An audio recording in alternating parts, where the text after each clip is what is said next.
half moon Wanpra.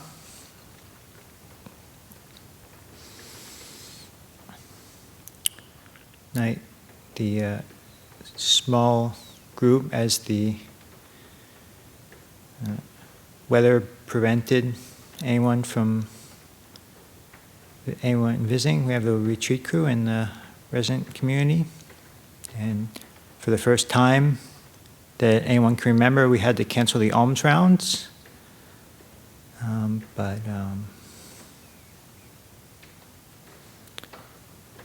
So far we're doing okay. Still had,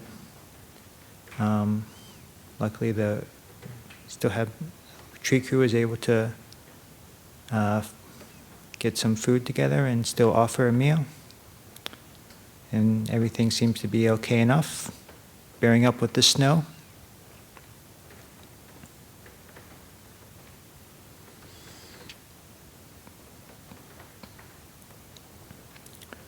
Ajahn Chunda is on a 4-week solitary retreat. So for the first time at Abhayagiri, I was leading the 3 Refuges and 8 Precepts chant. Done it as an anagarika, but yeah, and appreciate the chant, quite the ceremony, bringing the refuges and precepts to mind.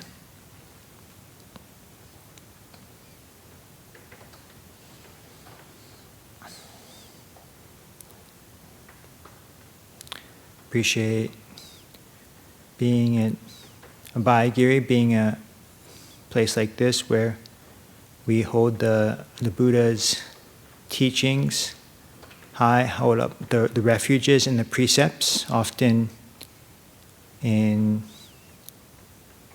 sort of modern culture, maybe many cultures, it's not what's placed at the center, not what's placed highest. Oftentimes even popular entertainment and so forth can be about people breaking precepts, killing, stealing, and so forth. So it feels very good to be part of that ceremony.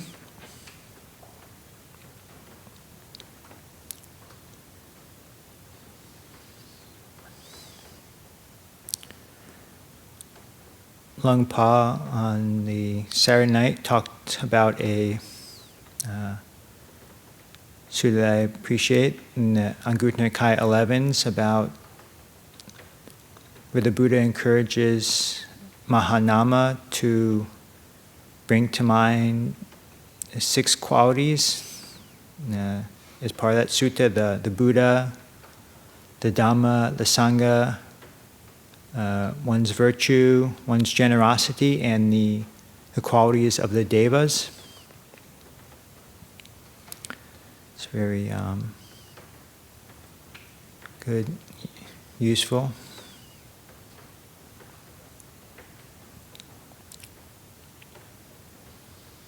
And the first 3 of those are the as we were talking about, the refuges, the Buddha, the Dhamma, Sangha, the triple gem.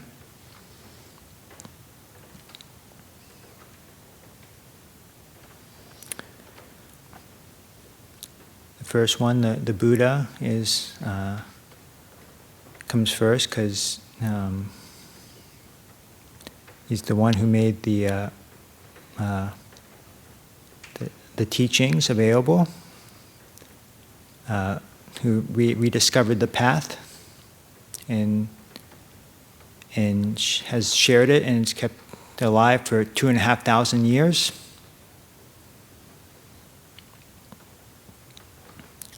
I feel fortunate that my morning chore at the moment is taking care of this hall, and we have this beautiful Buddha image, and we try to keep it very clean. Like every day before the Lunar Observance Day, we do an extended cleanup, and even just looking at the Buddha image, we can learn a lot from its both upright posture and the slight smile on its face remind us to sit upright, regain our composure, calm, come back to center, and the smile. Good reminder, which I often need, to not take things too seriously. Remember lightheartedness, joy. Remember to relax.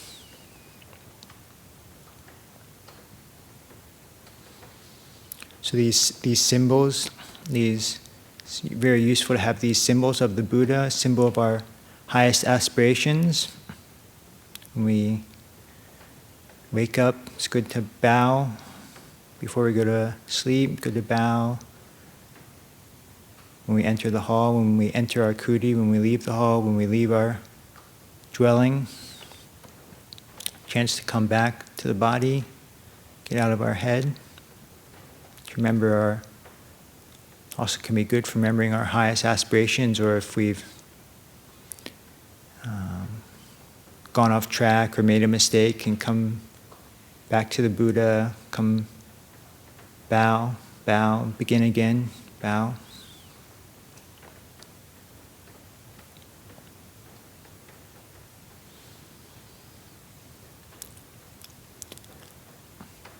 During tea time, some of us were listening to audio journals from Ajahn, who's currently at Bodh Gaya, the site of the Buddha's enlightenment, Bodh Gaya, India, and he's doing maybe a month or so. He'll be there for a month or so, and he's doing 3 steps, 1 bow.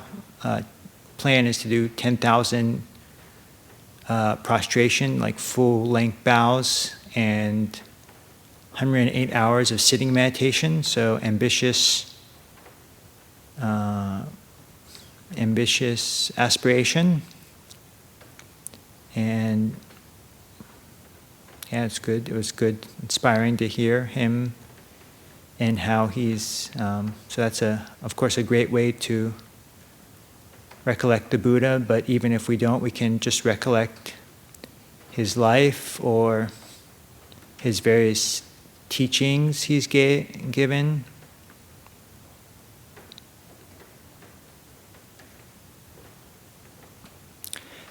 The teachings he given, we refer to as the Dhamma, but the Dhamma could also mean also has multiple meanings. Another one is just the natural law. What the Buddha is pointing out is the cause and effect, how things play out. Skillful action leads to beneficial results. That which is for our long-term welfare and happiness.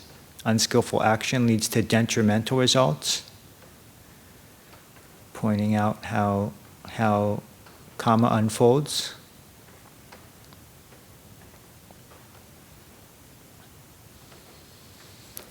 So I think of this second refuge Dhamma, it can be helpful to memorize, some Dhamma basic teachings.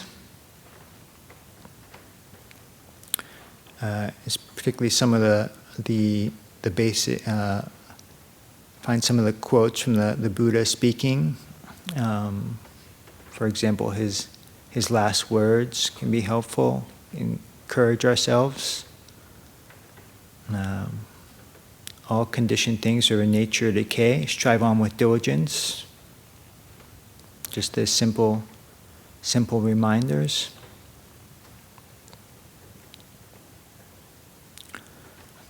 Or if we're trying to encourage ourselves to meditate, like some people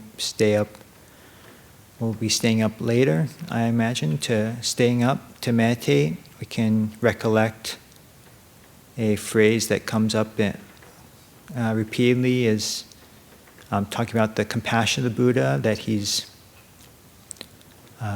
done whatever a compassionate teacher would do for his disciples, and encourage us to meditate make use of the empty huts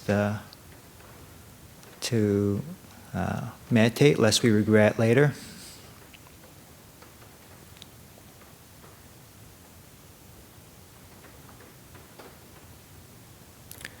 Now it's a time of retreat. It can be good to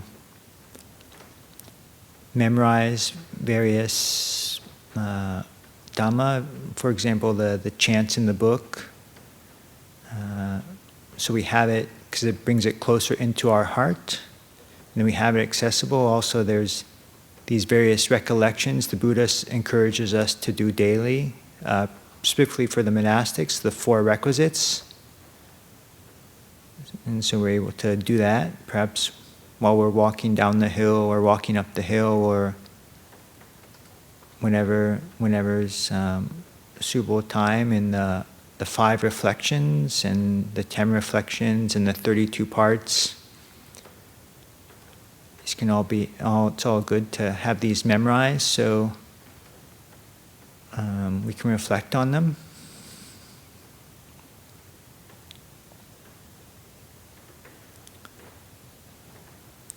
Some other chants I've found useful in the book, useful teachings, are the Buddha's words on loving kindness, just to memorize it, or the various metta chants, the 4 boundless qualities, or the reflection on universal well-being. And if we have these memorized, then we can have these different ways to keep the mind interested in metta, various ways to bring metta forth. Can go over it in English, or go over it in Pali, or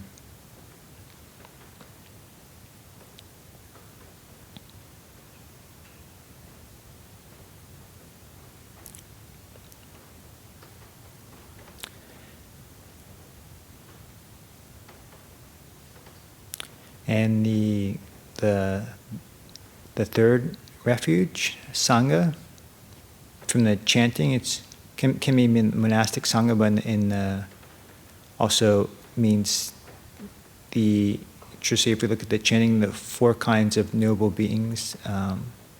So the various enlightened beings, so those who are accomplished. So we can encourage us to recollect all the great beings from the time of the Buddha, the various great disciples and great beings, and also the institutions that have kept alive the teaching for more than 2,500 years, and they're so well preserved.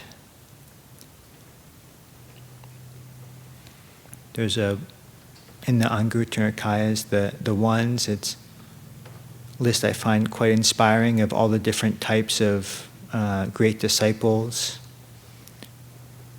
We have of the monks, there's the Mahakassapa, foremost of those who expound the exact practices, or Ananda, foremost upatak, attendant, or foremost with the fire element, Sagata, or a monk who's foremost who dwell without conflict. So it's inspiring to see the various different temperaments. But there's not just that for the monks, it's also for the bhikkhunis, foremost of those who in the discipline are foremost of those with psychic powers, and also for the laymen and lay women.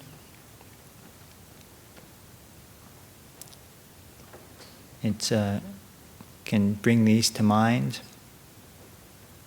And it's also a great blessing that we have the elders in the modern time, not just where there's, beginning with Lungpor Mon and Lungpor Cha, there's a revitalization of the tradition in Thailand, from Lungpor Mon and Lungpor Sao, and from them came various great teachers like Lungpor Cha. But even alive today, there many great distinguished elders in our tradition, and something I find quite helpful and inspiring is to recollect the inspiring elders and also how they're quite different temperaments.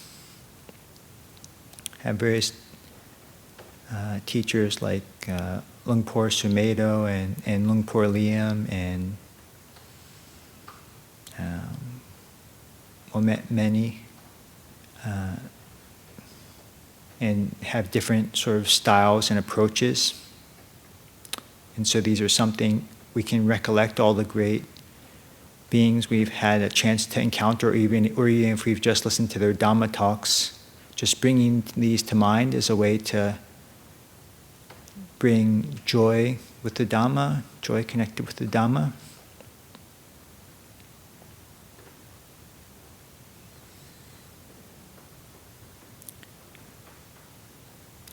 And so we can reflect on these three refuges. Even at the beginning of the meditation, we can just briefly reflect, well, what do we find inspiring about the Buddha? What phrases come to mind? Maybe great wisdom, great compassion. What Dhamma themes are inspiring come to mind? We've been, as the theme for the winter retreat, Dhammanupassana. We're going through the various different teachings in that section. The 5 hindrances, 5 khandhas, 6 sense bases, 7 enlightenment factors, 4 noble truths, and the Buddha gives us various different sets to keep us interested, various different teachings, so we can reflect what teachings are inspiring and can reflect the beginning of the Sangha, what are the qualities of the Sangha, maybe those who, whatever comes up, maybe those who are, sometimes something comes up for me as those who practice with sincerity, or those who are willing to endure.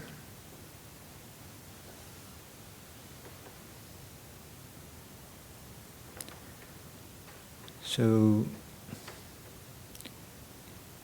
yeah, we have this Venerable Day, and we have this opportunity to practice, and I imagine not everyone will stay up, but whether or not one stays up, it's good practice to make it a Venerable Day. You can do that in various ways. We might recollect our highest aspirations, or some people like to do particular chanting, or can somehow put extra effort into our practice. So it's a Venerable Day, just not just a normal day. So just offer these brief thoughts for reflection this evening.